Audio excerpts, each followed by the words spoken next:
양쪽 발에는 인체를 구성하는 전체 뼈 중 4분의 1이 집중돼 있습니다. 더불어 발에는 64개의 근육과 힘줄, 그리고 다수의 관절과 인대 등이 발의 구조를 감싸고 있는데요. 특히 엄지발가락은 우리 체중의 60%가 실리며 균형에 있어 큰 역할을 하기에 엄지발가락이 휘어지거나 이상이 생기면 보행이 어려워질 수 있습니다. 무지외반증이란 특정 원인에 의하여 엄지발가락과 관련된 힘줄과 인대의 불균형이 발생하여 엄지발가락이 바깥으로 돌아가는 변형을 말합니다. 흔히 40세에서 70세 중년 여성에서 흔하게 나타나고 발에서는 가장 많이 볼 수 있는 변형 중 하나입니다. 제2의 심장이라 불리는 발은 인체 건강에 있어 핵심 역할을 담당한다 해도 과언이 아닌데요. 하지만 심장과 멀리 있다는 이유로 또 눈에 잘 보이지 않는다는 이유로 발은 언제나 관심 밖에 있는 것도 사실입니다. 대표적인 족부 질환 중 하나인 무지외반증은 큰 통증을 느끼게 할 뿐 아니라 진행형 질환이란 점에서 더욱 주의가 필요합니다. 원인에는 여러 가지가 있는데 외부적인 원인 중 가장 흔하게 알려져 있는 원인은 잘못된 신발과 뾰족한 구두가 되겠습니다. 다른 외부적인 원인으로는 발을 많이 사용하는 직업과 발의 외상이 있습니다. 내부적인 원인 중 대표적인 것은 유전이 있습니다. 무지외반증은 특히 우성 유전 또는 목의 유전이 잘 된다고 하며 실제로 여성에서 이 질환이 많이 나타나고 있습니다. 환자들에게 여쭤보면 많은 빈도에서 윗세대 부모님들에게도 무지외반증 변형이 있었다고 말씀하십니다. 무지외반증은 집에서도 쉽게 확인할 수 있습니다.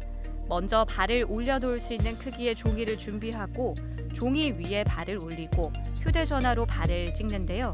이후 발 사진을 보며 엄지발가락이 얼마나 휘어졌는지 각도를 재면 되는데 만약 휘어진 각도가 20도 이상이라면 전문의를 찾아가 정확한 검사를 받아야 합니다. 가장 대표적인 증상은 엄지발가락이 바깥으로 돌아가는 변형으로 인하여 앞발의 안쪽 부위에 통증이 발생하는 것이고 이 증상은 꽉 끼는 신발을 신거나 보행 등으로 무리를 하면 악화된다고 호소하십니다. 증상이 악화되면 엄지발가락 안쪽 튀어나온 부분이 빨갛게 발적이 일어날 수 있습니다. 무지외반증은 여러 가지 원인에 의해 엄지발가락 돌출이 시작되면서 주변 조직 손상까지 확대될 수 있습니다.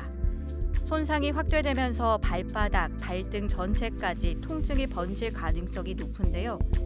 여기에 통증으로 인한 부자연스러운 보행 자세 때문에 무릎과 척추에도 무리를 주며 해당 부위의 합병증까지 유발할 수 있습니다. 변형이 심한 무지외반증 환자에서는 두 번째 발가락이 엄지발가락 위로 올라타기도 하고 발바닥 앞쪽에 피부못이 생겨 발바닥 통증을 일으키기도 합니다.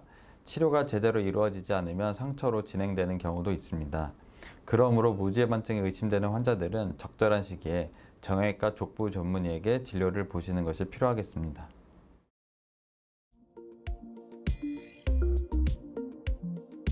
무지외반증이 의심돼 병원을 찾으면 외형적 변형만으로 쉽게 진단됩니다.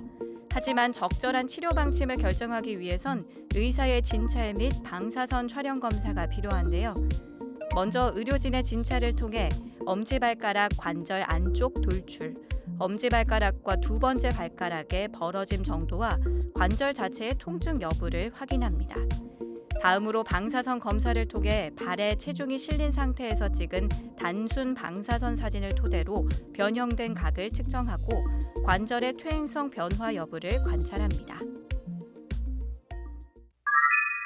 경도의 무지외반증은 일단 비수술적 치료를 우선적으로 시행합니다. 신발 교정이나 생활습관 교정, 약물 치료, 휴식 등으로 호전이 되는 경우가 있습니다. 발가락 사이에 끼는 발가락 변형 교정기도 일시적인 통증, 경감에는 도움을 줄 수 있습니다. 하지만 비수술적 치료로 호전이 안 되는 경우 또는 심한 정도의 무지외반증의 경우에는 뼈를 잘라 발의 정렬을 교정하는 절골술이 필요합니다. 대부분의 초기 무지외반증은 수술하지 않고 일정 기간 보조기를 착용하며 약물 치료와 생활습관 교정을 병행하는 정도의 보존적 치료만으로도 충분합니다. 하지만 무지외반증이 진행돼서 보행 등 일상생활에 문제가 발생한 경우에는 수술로 변형을 교정하고 통증을 완화할 수 있습니다. 무지예반증의 수술적 치료로는 엄지발가락에 변형을 일으키는 힘줄을 절단하여 풀어주고 튀어나온 발 허리뼈 머리 부분을 절제하며 발 허리뼈를 절골하여 변형을 교정하고 금속을 고정하는 수술을 진행합니다. 수술이 끝난 후에도 안심하지 말고 수술 후 관리를 중점적으로 하는 것이 중요한데요. 일반적으로 수술 후 3일 정도 지나면 특수 신발을 이용해 걸을 수 있고 약 4에서 6주가 지나면 보행이 가능하며 직장으로의 복귀도 때에 따라 가능합니다. 약 2에서 3개월이 지나면 평소에 신고 다녔던 신발을 신을 수 있으나 하이힐이나 보폭이 좁은 신발은 신을 수 있더라도 피하는 것이 좋습니다. 유전적인 원인은 어쩔 수 없다 하더라도 외부적인 원인은 환자분이 노력하면 해결될 수 있는 부분이 있습니다. 가장 중요한 외부적 요인이 잘못된 신발인데 뾰족하고 굽이 높은 구두는 피하시고 잘 안 맞는 신발은 신지 않는 것이 가장 중요합니다.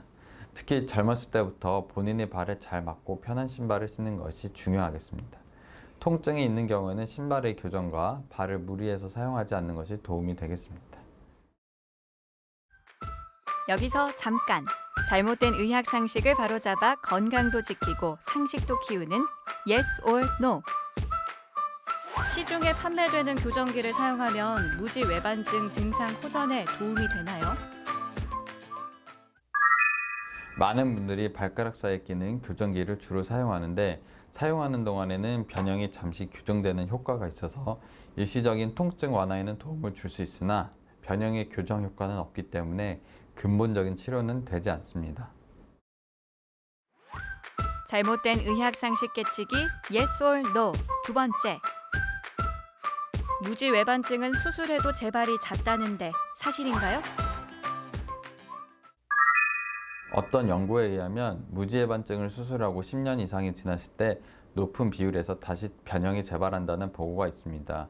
하지만 각도상 변형이 재발한다고 하더라도 환자의 증상 호전이 유지되는 경우가 많다고 하였습니다. 이러한 보고들을 통하여 수술의 필요성과 수술 후 적절한 관리의 중요성을 알 수 있습니다. 무지외반증은 치료 후에도 잘못된 습관에 의해 언제든 재발할 수 있어 지속적인 주의가 필요한 질환입니다. 가장 신경 써서 지켜야 할 것은 발가락 부위가 넓고 굽이 높지 않은 신발을 착용하는 것인데요. 더불어 최대한 편안한 신발을 착용하도록 하며 발에 충분한 휴식을 취하는 등 생활 습관 교정도 함께 이루어져야 합니다. 무지외반증은 족부 질환 중에서 가장 흔한 변형이면서도 치료가 어려운 질환입니다. 따라서 무지외반증이 의심되면 증상이 악화되기 전에 정형외과 족부 전문의에게 진료를 받고 적절한 치료를 받을 것을 권고드립니다.